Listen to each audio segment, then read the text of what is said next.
Okay, so this is my final Oz update. I was going to do one outside, but then I got assaulted by an army of mosquitoes, and I may have brought one or two of them in with me. I'm not sure. So, what I want to talk to you about today is the idea of how our perceived identities really control everything. It controls how we react, because we're constantly telling ourselves the story of who we are and what we are and who everybody else is and what everything else is, you know. And I'm in an interesting place in my life, as you know. There's really nothing externally holding me down to anything anywhere except what I bring with me. This trip was definitely different than what I expected. I came out here to do some surfing and some meditating and some exploring and those kinds of things. The surfing didn't really turn out. I did get some surfing in yesterday. I got 2 or 3 days in of some very small waves, but for a big chunk of the time, it was just gusting winds, and there were no waves out there, and the winds were crazy. You know, like really, really powerful, heavy winds. And so I had a lot of time to myself. I didn't bring any work with me. So even though I wanted to, get involved in work, I didn't have anything. All of my computer and everything is back in the States. I'm just using my iPad here. So really all I can do is stare at my email, and that's about it. And I'm in a situation where, I'm starting to think now about what would it be like if I got rid of everything and just had what I needed in, some overnight bags. For me, I'd need at least a surfboard and surfing paraphernalia and an overnight bag. And, what if I just put everything onto a laptop and took that with me? Because I can work from anywhere. And I thought about doing that because, as you know, my sole desire is surfing. And so I have a duty to myself to bring myself happiness by surfing as much as possible. So, but that means giving up any kind of permanency. It means giving up perhaps any kind of human connection, any long-term period. I'm thinking about moving out here, but as I said before, that gets very difficult and tricky unless you have a ton of money to pay a fee to the Australian government. So I'm really examining how I'm responding. It's been just a meditation on how I respond to everything. I could have been very upset and felt like a victim because the waves weren't here, but it's nobody's fault. And I really, it's interesting. We get angry at people when they don't do what we want, but, we understand when the weather changes, we don't get upset at Mother Nature because, things change. And when things are great, you enjoy them, and when they're not, you deal with it. So, but if we could have that same mindset towards everything, it would be a lot easier. A lot less strain on us. I mean, the amount of energy that we put into all of the judgments to reacting to things. While I'm on it again, I won't go on it too long, but as you know, there's a huge difference between denial and acceptance. And it can be very difficult. And as I said earlier, our identity is made up of a lifetime of reactions that we have chosen to react to. When we were little kids, we chose to react to our parents and to our elders, and that created foundations, and if you chose to feel like a victim, if in fact you were victimized and you chose to hang on to that victim mentality, that became the substratum from which everything is created in your life. If you became a people pleaser and you learned to always have a smile on your face and tell everybody's fine and that you're fine, that I'm fine, that everything is fine, in order to survive. As a survival instinct, then that becomes the way you respond to everything, even when people are abusing you. And so, you know, when I talk about acceptance and when I talk about going with the flow, I want to make sure that you understand I am not talking about denial. You know, I wanted to stay connected to all of my feelings while I was here. And, you know, I had a lot of opportunities. I had a bunch of drama in the beginning where a person that I had chosen to depend on had other things go on in their life and were not available to me, and that was very disappointing to me, and I took that, you know, that was very hurtful. But, you know, once you see people, you know, for who they are, then it's easy to understand, you know, why they do what they do. And now you know, I don't have any, you know, I don't have any harsh feelings toward this person. I don't have any judgments. In fact, when I think about their situation, I have a lot of compassion for them. And so it's understandable why they, you know, they weren't available to me. You know, the fact that everybody is pretty much out of my life. Both of my parents are dead. You know, my sister and my brother are, you know, my brother and I have no connection, and my sister's, you know, many states away, and you know, we talk, but, you know, not a very deep connection there. And I have no responsibilities. I have no job responsibilities in terms of a brick and mortar. I have no real connections. All my friends are off doing other things. I can choose to reinvent myself. And that means that there's a blank slate for me to decide how I want to be. And it's really, you know, this trip and just all the time that I've had to myself, you know, even though there hasn't been any waves, I've spent a lot of time at the ocean and in the forest.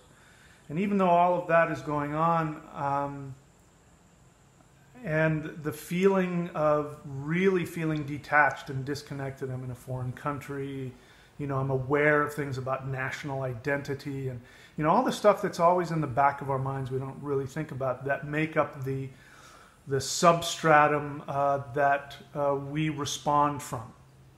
With that is taken away, it makes for some interesting experiences, you know, and definitely the loneliness factor. The loneliness factor, I've come to find out, has a lot to do with not having something or somebody there to reflect back to you the identity that you've chosen to take on.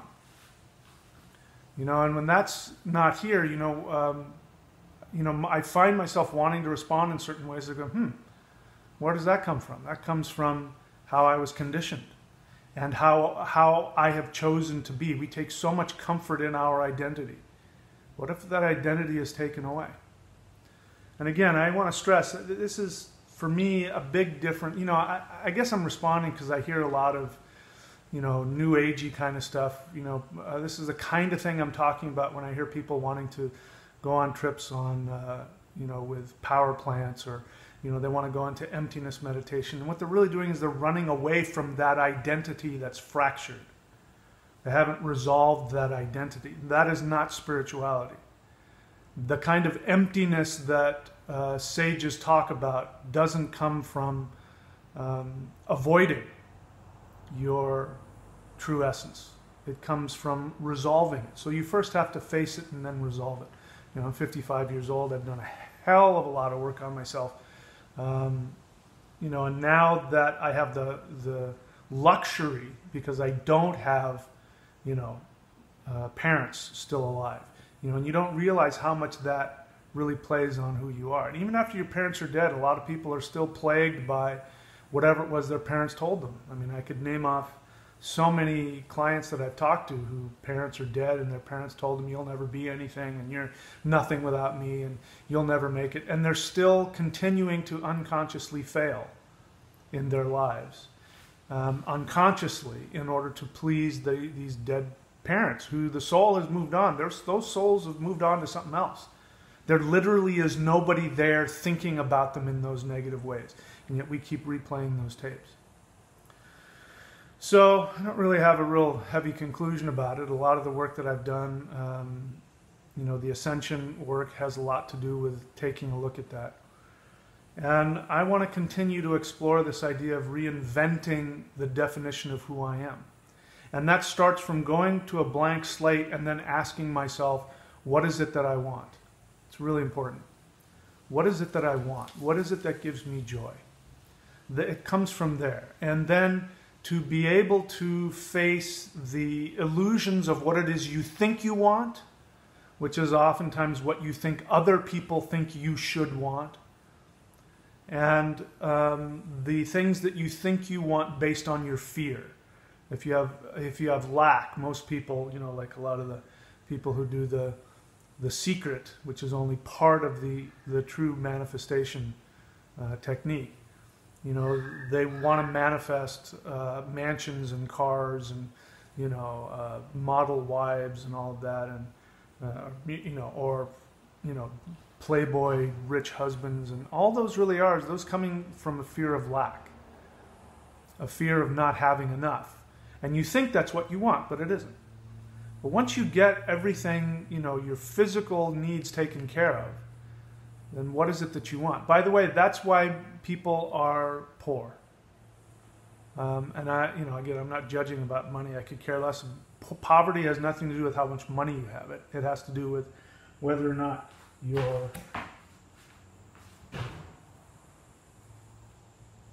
Ha! Got him. Mosquito. It has nothing to do with whether or not you have a lot of money. It has to do with whether or not your needs are met. And if you have what you need physically, even if that's a small hut in a jungle with mango trees and some chickens in the yard, you're rich. You could have all of the mansions and the cars in the world and still be poor because your needs are not getting met. Your resources, your energetic resources, and food and money and clothes and houses are just forms of energetic resources. The reason why people manifest lack is because they are seeking ways on an unconscious level. They're not aware that they're doing it. They are seeking ways on an unconscious level to distract them from who they really are. And I could get into this, but I really saw this. I've been thinking about this based on some experiences I've had out here. That we are far more frightened when we're given the opportunity, and I've seen this more often than not, that when people are given the opportunity to level up to where they should be or could be, what ends up happening is that they will reject that for the chaos and the craziness they've been living in. Because in order to level up to what you can be, to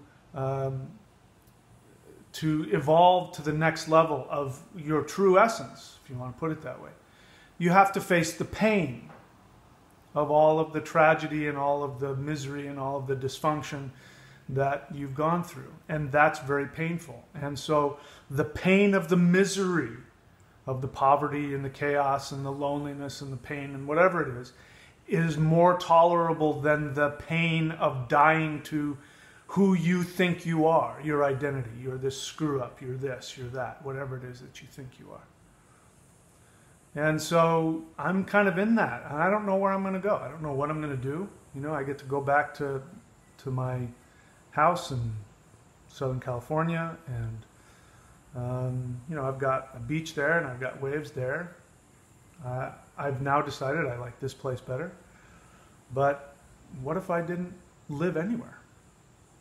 Since I can work anywhere, what if I didn't live anywhere?